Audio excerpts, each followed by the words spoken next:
पहले greater Hyderabad municipal corporation की आवाम को, वहाँ के तमाम वोटर्स को, राय दहिंदगान को अपनी जानिब से उनका शुक्रिया अदा करता हूँ कि उन्होंने पोलिंग के दिन निकलकर अपने अपने वोट का इस्तेमाल किया, बावजूद इसके कि अभी भी पूरे मुल्क में और हर जगह पर कोरोना वायरस चल रहा है।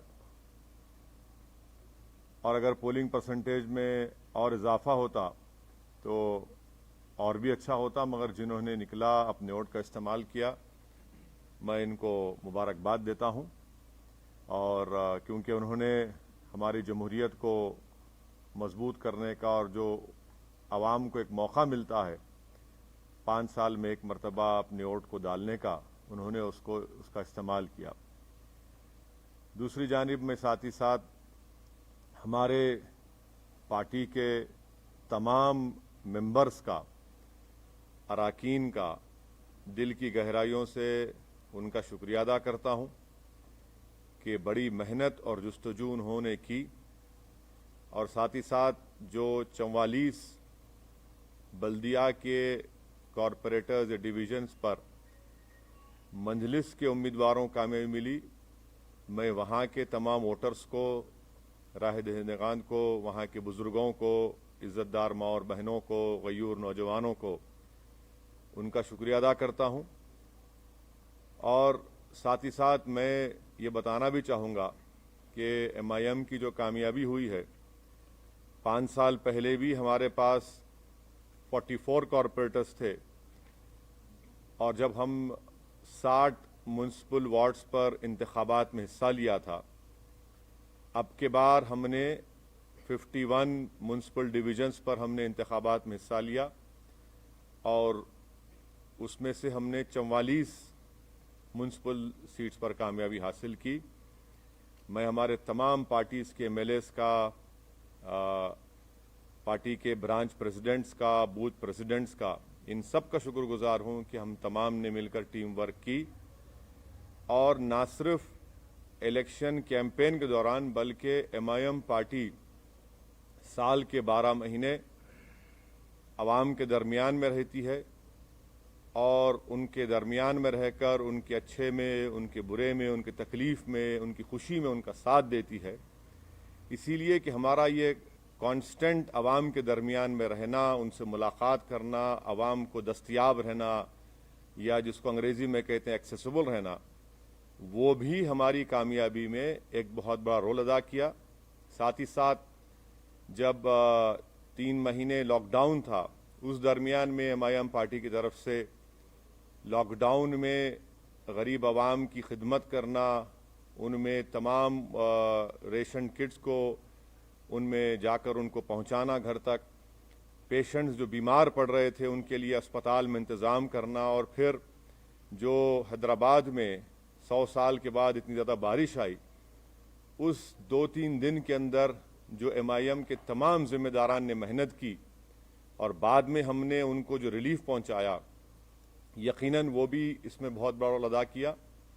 बहरहाल मैं तमाम अपने पार्टी के जिम्मेदारों का, और ये हमारी कामयाबी पूरी में हमारे पार्टी के मेंबर्स को क्रेडिट जाता है, और उन तमाम वार्ड्स के वोटर्स को क्रेडिट जाता है। MIM पार्टी ने 51 म्युनिसिपल सीट्स पर कंटेस्ट किया, और आप जानते हैं कि हैदराबाद पार्लियामेंट कॉन्स्टिट्यूंसी में हमने 44 डिविजन्स में से 34 पर कंटेस्ट किया, और 33 म्युनिसिपल वार्ड्स पर हमको कामयाबी मिली। मैं फिर से कह रहा हूं कि हैदराबाद पार्लियामेंट्री सेगमेंट में 44 म्युनिसिपल डिविजन्स हैं, जिसमें से MIM ने 34 पर कंटेस्ट किया और 33 पर हमने कामयाबी हासिल की। ये 5 साल पहले भी ऐसा ही था। दूसरा, सिकंदराबाद में हमने 12, सिकंदराबाद पार्लियामेंट कॉन्स्टिट्यूंसी में 12 म्युनिसिपल वार्ड्स में कंटेस्ट किया, और 9 म्युनिसिपल डिविजन्स पर, 9 म्युनिसिपल डिविजन्स पर अल्हम्दुलिल्लाह हमको कामयाबी मिली। वैसे ही हमने 3 municipal wards Malkajgiri parliament segment में हमने इंतखाबात में हिस्सा लिया, हमको कामयाबी नहीं मिली।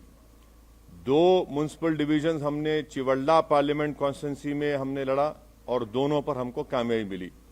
तो मैं फिर से अल्लाह सुब्हाना व तआला का शुक्रगुजार हूँ कि परवरदिगार ने हम पर बहुत बड़ा रहम और करम किया और हमारी पार्टी को इन गरीब आवाम की दुआओं को कबूल किया और हमको कामयाबी से हमकिनार किया। हमारे जो 44 सीट थे अल्हम्दुलिल्लाह हमने उसको रिटेन किया और जो 7 म्यूनसिपल वार्ड्स पर हमको कामयाबी नहीं मिली उसके ताल्लुक से हम लोग बैठेंगे, बात करेंगे। मगर मैंने हमारे तमाम जीतने वाले जितने भी नए नौ मुंतखब शुदा या न्यू कॉरपोरेटर्स हैं उन सब से मैंने बातचीत की है और उनसे मैंने कहा कि भाई साहब कल से आप लोग तमाम अपने काम का आगाज़ शुरू कर दीजिए। हमने जो आवाम से वादे किए थे उसको पूरा करने का कल ही से वक्त शुरू होता है। और साथ ही साथ मैं बताना ज़रूरी समझता हूँ आप तमाम को कि पुराना पुल डिवीज़न से राजमोहन चौथी मरतबा MIM पार्टी के म्यूनसिपल कॉरपोरेटर के तौर पर जीते हैं। कारवान से हमने स्वामी यादव को टिकट दिया था राजेंद्र यादव साहब की जगह पर, उनको कामयाबी मिली। तो ये हमारी परफॉर्मेंस था जिसको मैं समझता हूँ कि मैं इससे मुतमईन हूँ। और हमारा जो अगर आप बोलेंगे कि स्ट्राइक रेट है 51 म्यूनसिपल वार्ड्स में, ये हमारा मैं समझता हूँ कि सबसे बेहतरीन स्ट्राइक रेट रहा है। अब आपका जो बुनियादी सवाल होगा कि बीजेपी भी जीती, यकीनन बीजेपी जीती है और ये अवाम का फैसला है और हमारी कोशिश ये होगी कि हम जमहूरी तरीक़े से बीजेपी से मुकाबला करेंगे और हमको पूरा यकीन है कि इनकी बढ़ते हुए कामयाबी के कदम को इंशाअल्लाह ताला हैदराबाद की आवाम बल्कि पूरे तेलंगाना की आवाम इसको रोकेगी। और मुझे ये भी कहना पड़ेगा कि तेलंगाना में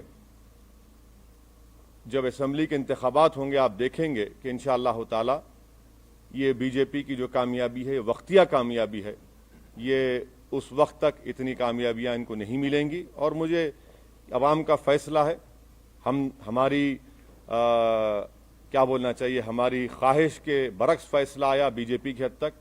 मगर MIM पार्टी को तो मैं समझता हूं कि हमने तमाम बड़ी मेहनत की और उसका नतीजा हमको अल्लाह सुब्हाना व तआला ने और हैदराबाद की आवाम ने हमको दिया है। शुक्रिया। सर, आप जब लोकसभा चुनाव में 4 सीटें बीजेपी जीत के आई थी उस समय भी आपने कहा था कि ये वक्तिया कामयाबी है, फिर उसके बाद ये कामयाबी नहीं। देखिए, सुनिए, देखिए आप ये बात कह रहे हैं, मैं इसलिए निकाल रहा हूं कि जरा वो आंख पे, तो निजामाबाद में म्यूनसिपल इलेक्शन हुआ, बीजेपी का MP है वहां पे, कितनी सीट MIM जीती? बीजेपी का MP है निजामाबाद में, MIM ने कितनी सीट जीती? 16 सीट जीती हम। तो आपको बता रहा हूं कि होगा, ये इलेक्शन का वर्डिक्ट है, म्यूनसिपल इलेक्शन है, थोड़ा ऊंच नीच होती है।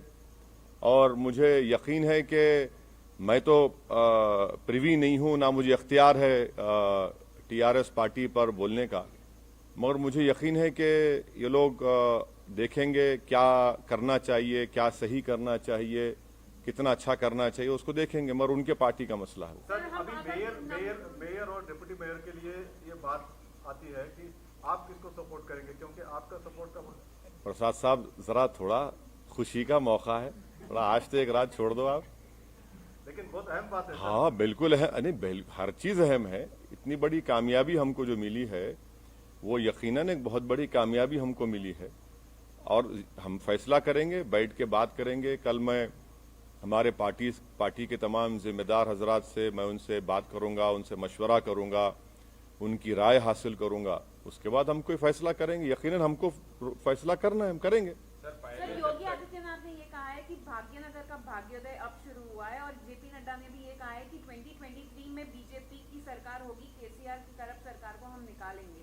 तो आप उस पर कैसे देखते हैं? अब जाहिर है ये तो इस तरह की बातें करेंगे ना भाई। जहां पर योगी आए थे क्या हुआ, टांटाएं हो गए।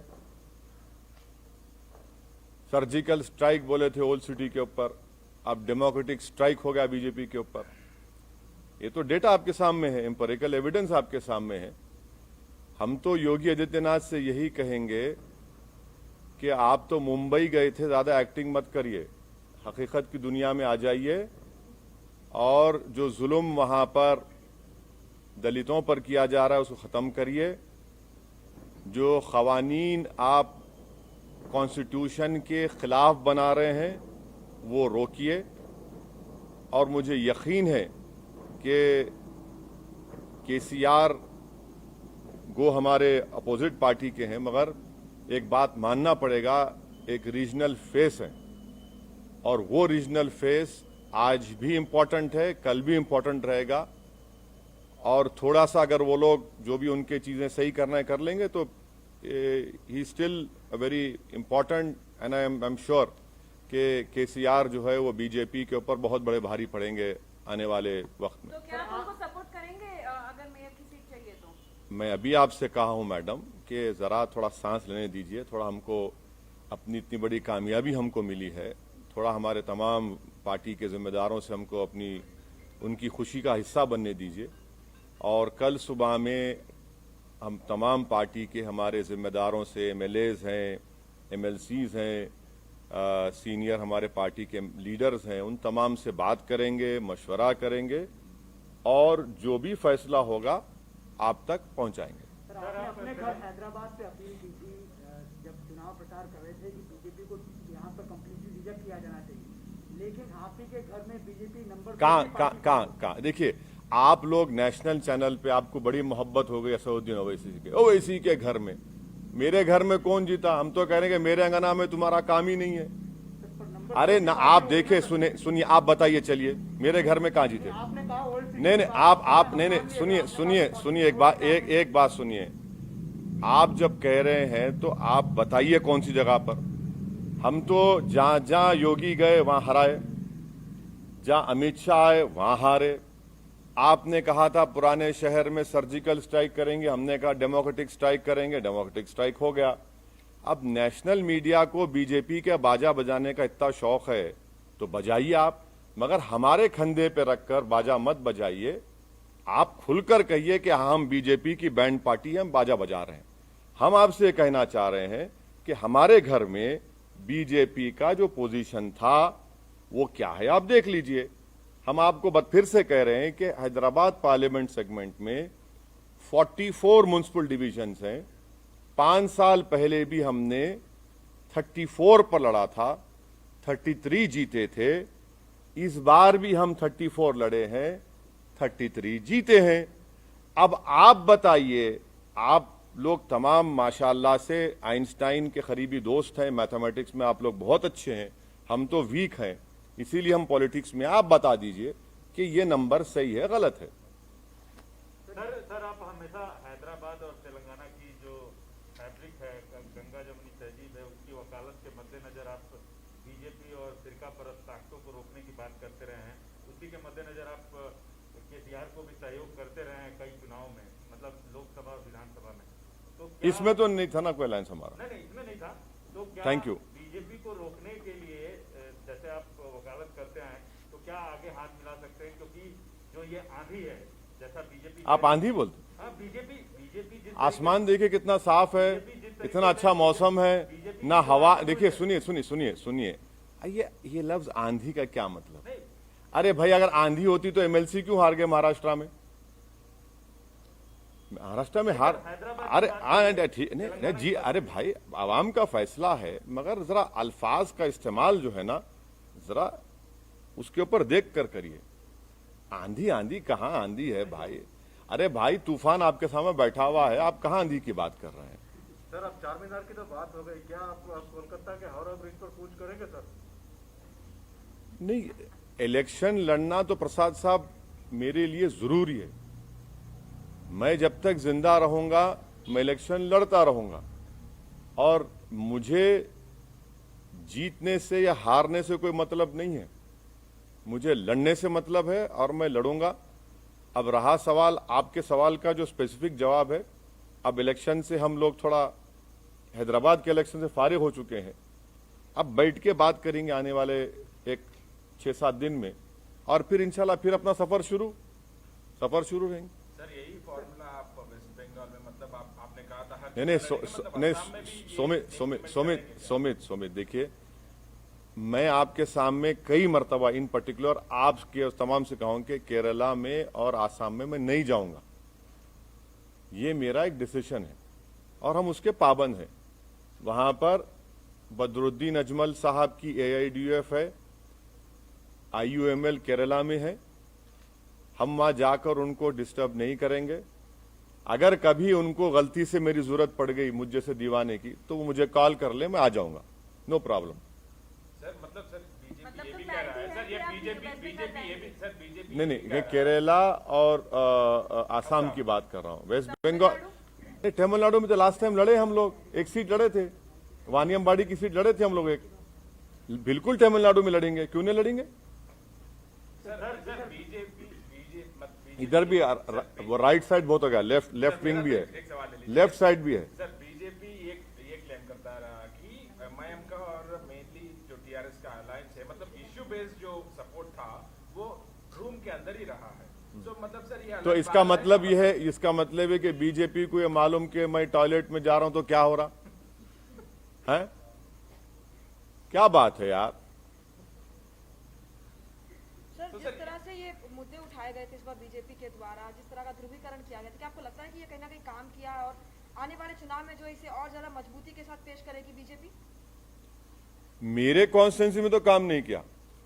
नहीं, सर, नहीं, overall- सुनिए, सर्जिकल स्ट्राइक बोले, ओल्ड सिटी में 30,000 रोहिंग्या बोले, पूरे पुराने शहर की जनता, चाहे वो हिंदू रहो या मुसलमान रहो, बंगाली रहो, दलित रहो, बैकवर्ड क्लास के रहो, हमारे मारवाड़ी कम्युनिटी के, सब बोले कि नहीं, no surgical strike, only democratic strike चलेगा, और यहां से हमने बीजेपी को हराया।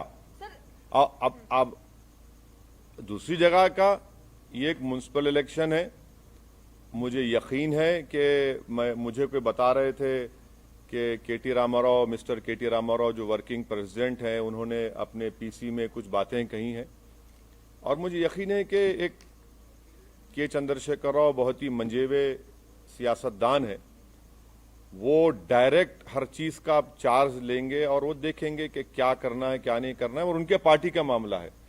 अब जहां तक बीजेपी का मामला है, वो तो यही बात करते आएगी ना कि रोहिंग्या, बांग्लादेशी, अफगानी और सर्जिकल स्ट्राइक, जिन्ना, तो ये सब रिजेक्ट हो गया।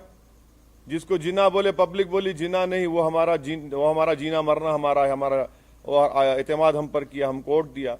तो ये तो चलता है, बीजेपी की अपनी लैंग्वेज कहां बदलेगी बीजेपी? सर मेरा सवाल ये है कि क्या आपको लगता है कि ओल्ड हैदराबाद और AIMIM को टारगेट करके कहीं ना कहीं बाकी का जो GHMC का इलाका था वहां पर जो है अब कहीं ना देखिए, कहीं ज्यादा पहुंचे? अब ऐसा है ना मैडम, अब किसी के घर में कल सुबह में भैंस या गाय दूध नहीं देंगी, मेरे को बोल दो आप, मैं जिम्मेदार हूं। सुबह कल मुर्गी पुकारेगी नहीं, सुबह 4 बजे, अरे शायद ओवैसी यहां से गया होगा।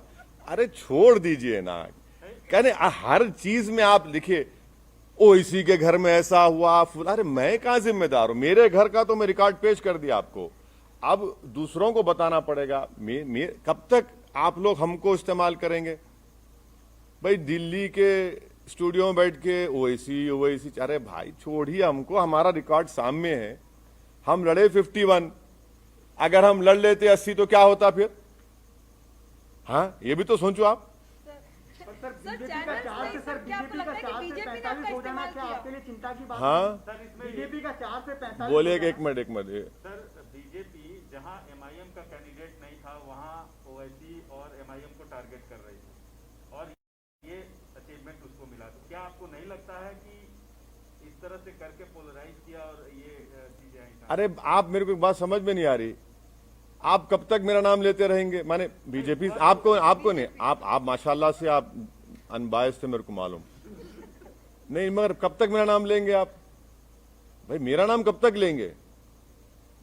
भाई वहां पर जब 51 सीट्स में अगर मैं 44 जीत रहा हूं, आप मेरा नाम क्यों लेंगे?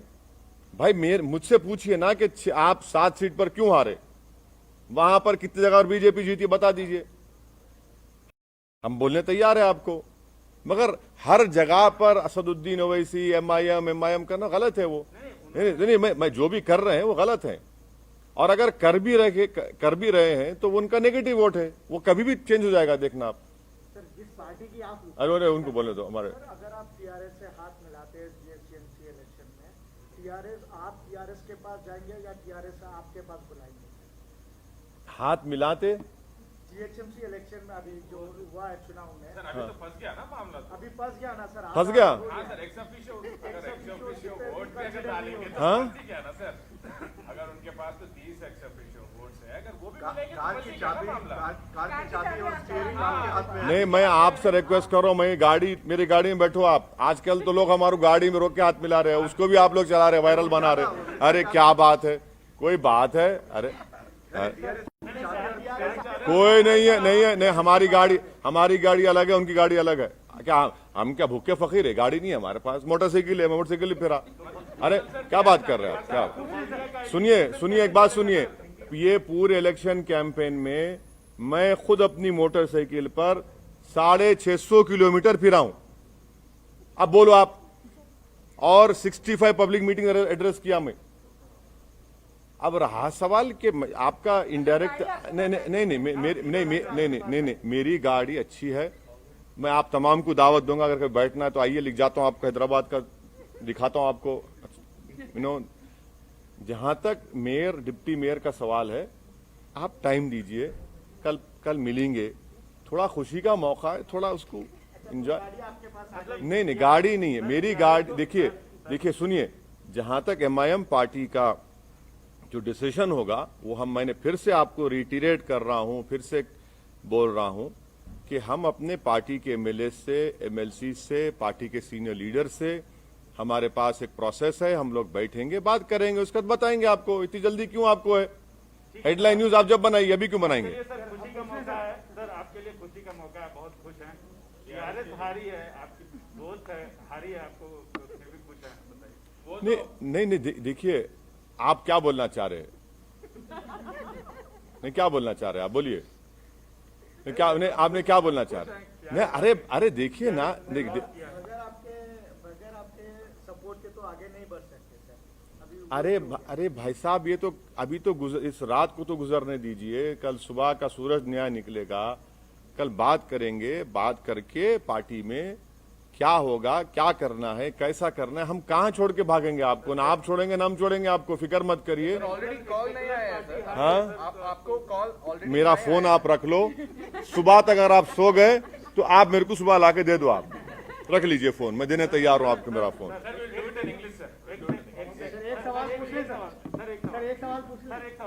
एक सेकुलर पार्टी लॉस की है, उसका आपको दुख है या खुशी है? हाँ, एक सेकुलर पार्टी लॉस की है यहाँ पे। नहीं, मैं आपसे कह रहा हूं ना कि यकीनन मुझे इस बात का पूरा यकीन है कि के चंद्रशेखर राव एक ना सिर्फ तेलंगाना बल्कि साउथ इंडिया का एक बहुत बड़ा पॉलिटिकल चेहरा है, और वो जब सामने आएंगे और आ रहे हैं, वो देखेंगे उनकी पार्टी का मसला है, क्या क्या हुआ, क्या नहीं हुआ, क्या करना चाहिए, कैसा करना चाहिए। टीआरएस अभी भी तेलंगाना में रूलिंग पार्टी के साथ साथ एक फॉर्मिडेबल पॉलिटिकल पार्टी है, और एक तेलंगाना की जो रीजनल सेंटिमेंट है वो उसको रिप्रेजेंट करती है। उस बात को आपको समझना है, और यकीनन उनको नहीं मिली, वो नियरली 42-43 सीट्स पर उनको नाकामी मिली। मुझे यकीन है कि केसीआर इसको देखें, क्योंकि उस आदमी का पॉलिटिकल जर्नी मैं जानता हूं। जब मैं एमएलए था अकेला असेंबली में, जब से इनको देख रहा हूं, वो देखेंगे। सर जिस पार्टी की आप मुखालिफत करते हैं, सर एक सवाल ले लीजिए। अब ये आप कुछ पूछना चाह रहे हैं मैडम? एक सवाल, सर जिस पार्टी की आप मुखालिफत करते हैं, वो पार्टी जो है 4 से 45 हो जाती है सर, आप असदुद्दीन ओवैसी इस बात से चिंतित नहीं है सर? क्या असदुद्दीन ओवैसी इस बात से चिंतित नहीं है? अच्छा, इंग्लिश में बोलिए, इंग्लिश में। So today the results of GHMC municipal elections have come out. I want to thank the people of Greater Hyderabad Municipal Corporation and all the people who have come out and voted on the polling day. I was hoping and expecting that the polling percentage would be more higher, but anyway, the people have come out and voted, and I'm very grateful and thankful to them that despite COVID and Corona still being there, they have come out and voted for their respective political parties. I am thankful to the Almighty Majestic Allah Subhanahu wa Ta'ala for His great blessings, and I'm also thankful to the people of Hyderabad, the voters of those 44 municipal wards where MIM party could regain them.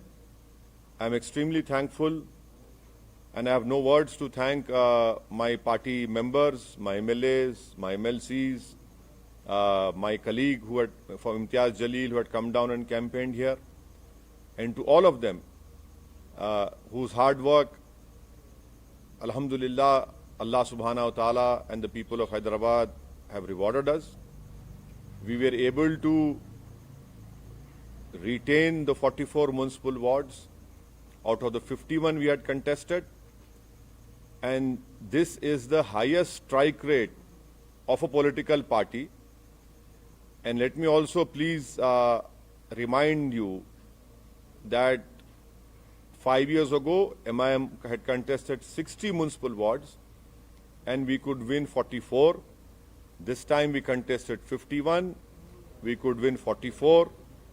And to all the national channels, I would urge them to listen to what I am telling now, that in the Hyderabad Parliament constituency, which also includes the heart of Hyderabad, जिसको हम बोलते धड़कता हुआ दिल of Hyderabad, where BJP said we'll do a surgical strike, the people of Old City have done a democratic strike on the BJP and Sangh Parivar.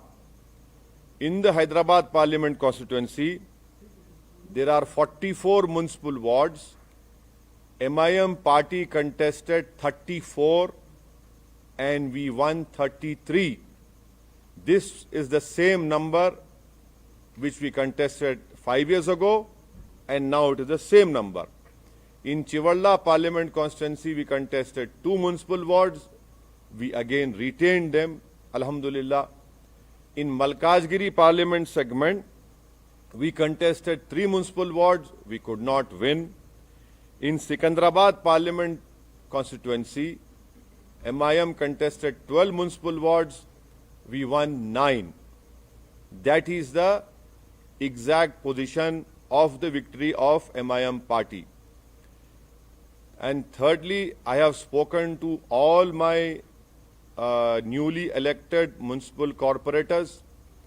I have congratulated them and I have reminded them that their victory has been possible only because of the Almighty God, the hard work put in by all the MIM members, and because of the voters of their respective wards. And I have told them in clear terms that their work should start from tomorrow onwards, and they should try and fulfill the promises that have been made by the MIM party to the electorate of that respective municipal wards.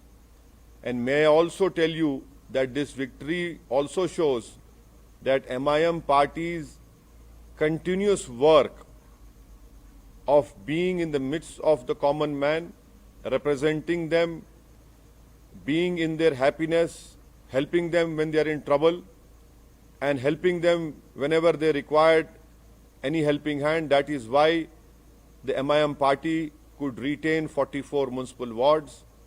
Tremendous yeoman work was done by MIM MLAs, MIM members during the lockdown period, wherein MIM MLAs and members, they took a huge risk on their lives, and during the peak of Corona, we were able to distribute whatever we can from our side, ration kits to not only people of Hyderabad and Secunderabad, but even to migrant laborers. And also when the unfortunate floods took place in Hyderabad, those 3 days, the MIM cadre, MIM MLAs, everyone were out there on the streets, on those inundated areas where thousands of houses were submerged in water.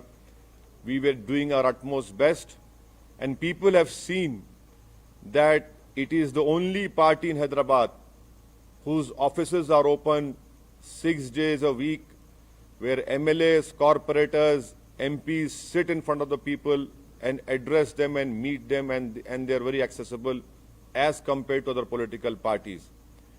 As far as the election of mayor and deputy mayor is concerned, we want to savor this moment of our victory, and we are thankful to the people of Hyderabad. In all humility, I salute them, and I have no words to thank them. But tomorrow I will be meeting my party MLAs, my party MLCs, my senior leaders. We will be speaking to them. I'll be asking for their views and their advice, and accordingly we will take a decision, and definitely we will let you know. So this is what I have to tell you as far as today's electoral verdict of Greater Hyderabad Municipal Corporation is concerned. Sir, as you said, the people have done democratic strike on the BJP party Sangh Parivar, and sir, after massive aggressive campaigning by the big guns like big faces who have landed in Hyderabad city of who also इतना बड़ा gun यहाँ बैठा हुआ है, तुम्हारे को वही gun दिख रहा है? हाँ, तोप है ये? क्या बात कर रहे हैं आप गन क्या बोल रहे हैं? हम क्या वो है, बरमार है? क्या बात कर रहे हैं? अरे क्या, अरे छोड़ दीजिए. देखिए, see, the BJP said that we will do a surgical strike on Old City. The BJP said that there are 30,000 Rohingyas in voter list. The whole campaign was focused on the people of Old City, and the people of Old City have replied to them, have told them that you cannot demean the people of Old City in this way. And they have given a proper befitting reply to BJP, and that is why you see in Hyderabad Parliament constituency, the BJP have lost badly as far as MIM is concerned, and I'm thankful to the people of Old City. And please stop using these terms like big guns, that gun, this gun. What is that gun? This is democracy. Gun will not work. Ballot will work. And that is why, and if you are saying gun, हम कोई कम है क्या? हम भी तो, अरे हमको क्या बोलेंगे आप? क्या बोलेंगे? कैनन बोलेंगे? हाँ? हाँ, वो बोल लो. बिग फेस, छोटा फेस वाले चलता, बट ऐसा ना को बोलो आप. गन है. You see, your love for BJP comes out when you ask me a question, so I cannot stop you for that. So, but if they've seen 100% increase from last year, how do you see that big jump from the BJP? Yes, it is. Yes, it is a verdict given by the electorate of Greater Hyderabad Municipal Corporation, but I am not privy to the affairs of BJP or TRS. But I can tell you, as a student of politics, that K. Chandrasekhar Rao is a formidable political face of South India, and he represents the ideology and hopes and aspirations of all the Telanganites, of their regional Telangana feeling. And I'm sure that he will look into all what wrong has happened. And the little I know of KCR, I'm sure that he will rectify those things, and he's still the face of Telangana and its ideology. No, sir, you as an MP of Hyderabad, how do you see this jump? That is what I'm asking, because you have seen this for decades now. So how do you see this jump all of a sudden? See, we have seen these jumping jacks. Jack in the box always happen. Doesn't matter. It has happened, but as far as I am concerned, we have contested 51 seats. So what is that saying? One bird does not make a summer. So it doesn't matter. People of Hyderabad are very sharp, very shrewd, and I'm sure that this is just a one-time victory for BJP in municipal elections, though they can claim everything now because they have won some seats. But definitely in the long run, you will see that things will definitely improve, and their increase, which you are saying, jump and whatever it is, but it will not, it will come down. Sir, well, this formula will be implemented in the West Bengal, as you also said about Assam and Kerala and Tamil Nadu. Just also say that. No. As far as contesting in West Bengal is concerned, I'm free from the elections of GHMC. I will speak to my people from West Bengal, and then we'll decide what is wrong in contesting. You must contest elections. A political party must contest elections. We know. See, I am not afraid of losing elections. I have said this many times, and we'll decide what to do. Anything else? Thank you so much. Good night.